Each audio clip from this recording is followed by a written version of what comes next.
বিগত সময়ে যারা ছিলেন এরা দেশের অর্থ কিভাবে লুটপাট করেছে, টাকা পাচার করেছে, এটা আমরা দেশবাসী জানি। একদিকে তদন্তাধীন রয়েছে, আরেকদিকে এই তদন্তের কারণে যারা আজকে আমাদের এই এলাকায় লক্ষ লক্ষ কোটি কোটি টাকার যে প্রজেক্ট আমরা যেভাবে বঞ্চিত হয়েছি, ঠিকমতো কাজ হয় নাই, তাদের বিরুদ্ধে আইন অনুযায়ী ডিপার্টমেন্টাল ব্যবস্থা গ্রহণ করা হবে।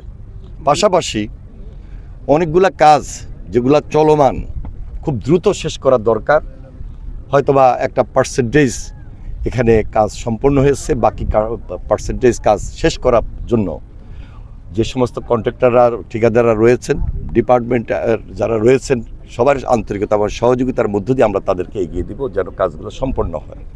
আমরা উপকূলীয় অঞ্চলের লোক এবং প্রকৃতির সঙ্গে যুদ্ধ করে আমরা এখানে টিকে আছি।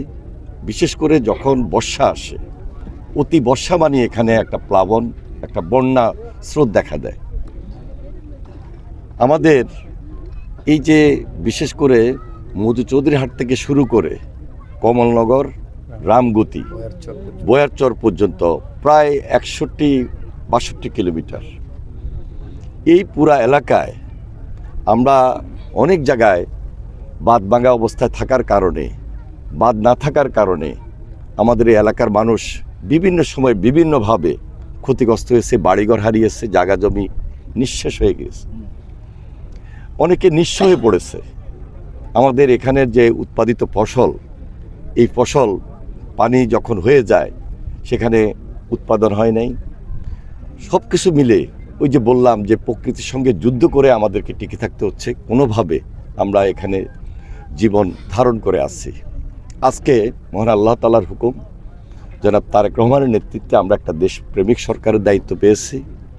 জনগণের পাশে, জনগণের দীর্ঘদিনের যে দাবি, জনগুরুত্বপূর্ণ এবং জনদাবি যেগুলো ছিল, এগুলাকে সমন্বয় করার জন্য আমরা এখানে উপস্থিত হয়েছি। ইতিমধ্যে কিছু কাজ চলছে, কাজের ধরন কেমন, কাজের মান কেমন, আরও কিভাবে এটাকে বেশি সেই 61-62 কিলোমিটার নদীর পাড় এটাকে সমন্বয় করা যায়, এটাকে বাদ দেওয়া যায়, সেই দিকে আমরা বিশেষ নজর আমাদের পানি সম্পদ মন্ত্রণালয় থেকে করার জন্য এখানে উপস্থিত হয়েছি। আমরা আশা করছি যে বর্তমানে একটা দেশপ্রেমিক সরকার সম্পূর্ণ দুর্নীতিমুক্ত রেখে এই এলাকায় যেন কাজগুলা সম্পন্ন হয় সেই দিকে বিশেষ নজর থাকবে, এবং আমরা সবসময় দায়িত্ব নিয়ে এই কাজগুলো সম্পন্ন হচ্ছে কি না সেই দিকে বিশেষ সজাগ থাকবো, সতর্ক থাকবো, এবং টোটালি একটা জিরো টলারেন্সে যেন আমাদের এই কাজগুলো সম্পন্ন হয় সেই দিকে আমাদের টাস্কফোর্স যারা রয়েছেন, আমরা যারা রয়েছি, আমরা সবাই সতর্ক এবং সজাগ থেকে এই কাজগুলোকে সম্পন্ন করে উদ্ধার করে নিয়ে আসার চেষ্টা করি। যারা এই ডিপার্টমেন্টাল কাজ করতে গিয়ে, এই বাঁধের কাজ করতে গিয়ে বিভিন্নভাবে দুর্নীতির আশ্রয় নিয়েছে, অসহযোগিতা করছে, সম্পন্ন করছেন না, তাদের বিরুদ্ধে ডিপার্টমেন্ট আইন অনুযায়ী ব্যবস্থা গ্রহণ করবেন। ধন্যবাদ। স্থায়ী সমাধানের আশ্বাস কি মাননীয় মন্ত্রী মহোদয়?